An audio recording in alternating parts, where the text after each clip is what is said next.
Hey everybody. Ooh, day 34. Wow, time is sure flying. Well, I don't have too much to share today because today was okay, but the one thing that I did notice again is that tiny things are bringing up memories of mom and kind of making me sad. I caught myself saying, "Aw," out loud a few times, and Frank looked at me and asked me if I was okay, which I honestly replied with what made me kind of blurt that out. And it's mostly just memories of mom, thinking about her.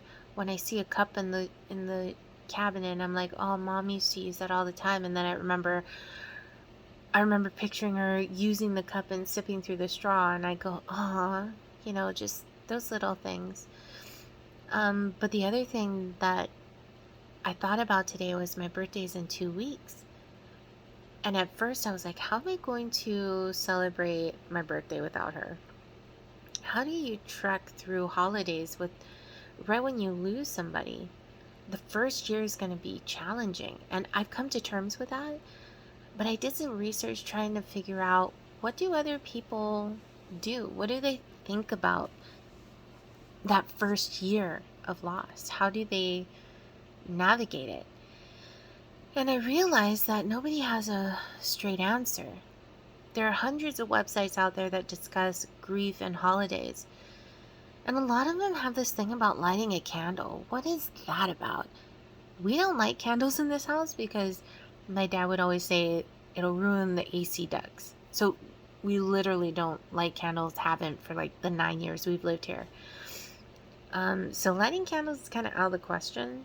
Also, I mean, I get the reference because I actually have. Let me turn this around here. That. Can you see that? There it is. That's a virtual candle. And I actually had opened a page from gratefulness.org, and it was a virtual candle I could light for my mom. And I did that the night she passed, and I haven't closed the little browser window with it lit.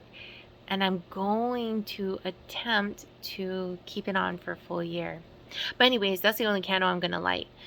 A lot of them said light a candle on holidays like Christmas. Give your loved one who passed a gift anyway. Mom would be like, "What? What am I gonna do with it?"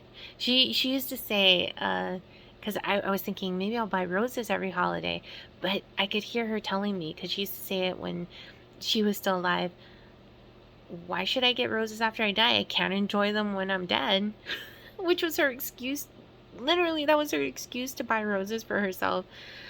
Oh, mom, she was so funny. But I figured out that the best way to do it, and I agree with, and a lot of websites and blogs said this, is to make sure you celebrate, because your loved one wouldn't want you to not enjoy life. Which is true, because mom always said that to me, that she wants me to enjoy life and be happy and stay positive and think positive and let go and let God. So I think the best way to move forward with holidays is to celebrate them like we would every year. Because those are traditions that mom taught us. When I was growing up, every holiday was a huge celebration. We'd decorate the house. We would, every Easter, we'd have a Easter basket. Even up through last year, we would have an Easter basket. And, just all of that stuff. We'd always have a huge spread of food. We'd take pictures every holiday together at the table. And I want to continue that. The one thing we're going to add in, which we've never done until mom's birthday last year, are the video chats. We did it for my brother and sister's birthday, and I really enjoyed it. And when mom was around and she celebrated her birthday last year, that was the first time we really did it. Man, she really loved it, because it feels like we're close even though we're far apart. So I think we're going to add that tradition in from now on holidays, is try to video chat each other on the holidays. Easter, Thanksgiving, Christmas, maybe even 4th of July. We're doing it for Valentine's because this will be dad's first Valentine's without mom. which I think will be really hard because they were married for 60 years as of last year. And their anniversary is Cinco de Mayo. Isn't that cool? They didn't even realize they got married on Cinco de Mayo. I remember Mom telling me that. I didn't even think about May 5th being Cinco de Mayo when we married. I just like the date. She's so funny. 5/5/60.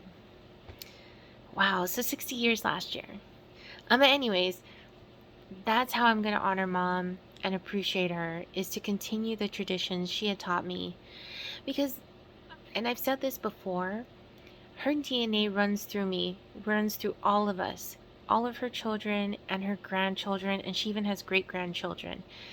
She's the one who created this family, and her DNA has been passed down to every single one of us. And so she still lives within us. And if we don't celebrate during this life and appreciate the life we were given and continue being joyful, I think we'd be squandering everything that she did and insulting her memory if we didn't.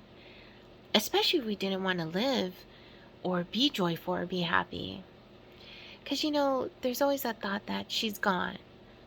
But in reality, she really isn't. She runs through my blood. She is a part of my flesh and bones. So she really isn't gone. She's still here in all of us, in my face, my hair, in her grandkids. So I like thinking of it that way. And it's comforting. So yeah, I'm going to continue celebrating because she's still here in some ways. And she would hate for us not to celebrate. She'd probably be really mad if we stopped. Oh, especially Christmas. Christmas is her jam. We've had a Christmas, we have a lot of trees, and we've always had a lot of Christmas trees. Growing up, I had one main tree, my tree, her corner tree, a tree that we hung strawberries on that was this like big bonsai thing. It was fake, but it was on the kitchen counter, and she'd hang strawberries off of it, and then on Easter, eggs. Anyways, and then she had an angel tree. I think we had at least 4 or 5 Christmas trees every year. And in this house, since we moved in, we always have 4. And since 2016, they've been up. We haven't put ornaments away in 5 years this year. So and she loved it because Christmas was her favorite. It was the decorations, the gifts, and her firstborn son was actually born Christmas Eve, and he's passed away, so she's with him now. But yeah, I think that's why she really liked Christmas too. But yeah, holidays are like this huge thing for her, and if we stopped, oh boy, would we be in trouble. Because a lot of people, well, including myself, I wondered, how am I going to truck through this first year without Mom? How is this going to work out? How am I going to be joyful on my birthday? Well, I have every reason to, now that I think about it. I should be joyful on my birthday. It's my day. I should be happy. This is another year of life I'm celebrating. A life she's given me. A life where I shouldn't squander it because she gave this to me. She sacrificed everything for us to have a good life. So I should celebrate it. I should be joyful, and I will be. It's a little easier to smile nowadays too, because I was having a hard time, and there are days when I'm not going to smile. There are days when I really do not want to do anything. I still catch myself getting tired of trying to watch TV shows, not wanting to play my video games, basically not wanting to get involved in anything that brought me joy before Mom passed away. I'm slowly integrating it, and I'm giving myself time. But at least I'm trying to get back into those things that make me happy. And it's slowly working. I'm slowly smiling more. It's only been a month, and I gotta give myself time. No matter how much time it takes, whether I'll be comforted and grief will work with me and become my companion in life in a month or two, or whether it'll take years. I'm not going to rush myself. I'm going to take everything day by day. But I am going to celebrate every holiday and every birthday for her. And I hope that my family does it together. You know, my brother and sister and their family. I hope we continue the video chats because it means so much to me now, especially knowing that mom wanted this for us. She wanted us to be close and continue to talk and reach out to each other. It's really important that we try to continue that, if not for ourselves and for the sake of our family dynamic, at least because we know that she loved it and would want us to. But yeah, that was my day today. That was my whole thought process through the Super Bowl, which we watched, me, Dad, and Frank. I don't, I don't, I don't do the football, but mathematics aside, it was really fun to watch. It was really enjoyable, and yeah, we'll probably watch Super Bowl more often. We really didn't watch it too much, although I have watched it once in a while over the past 5 years, and I have to say it is a thrilling event. It is fun, but I don't think I could see myself investing the whole season toward following one team. So that's a tangent. I'll end here, but thank you guys for listening. And if you found my videos for any other reason except you were searching YouTube for grief, grieving, loss of a loved one, how to cope, I hope that my discussions let you know that you're not alone, because no one's ever alone in grief. Even though it feels like that at first, that nobody understands, that the world is moving on and it's a terrible thing that they are, and you think you're going crazy, you're not. All of it is normal. It's okay. And make sure you feel everything, but don't wallow in it, okay? Try not to. I'm trying not to, because it's too easy to get down that dark, dark well of grief and not come out of it and just kind of drown in it. So be careful, be wary. Remember that there is grief brain and then there's your rational brain, and you have to make sure that you're aware that both are coexisting at the moment, and that you need to catch yourself, take that breath, take the step back, and understand your feelings and process them before you say or do something you're going to regret, okay? But you're not alone. I'm with you. The whole world is with you. Trust me when I say that. At first, it doesn't feel like that, but they are.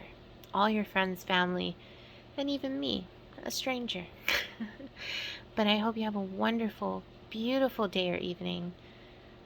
Thank you for listening, and hopefully you'll play my video again tomorrow. Thanks for listening. Bye.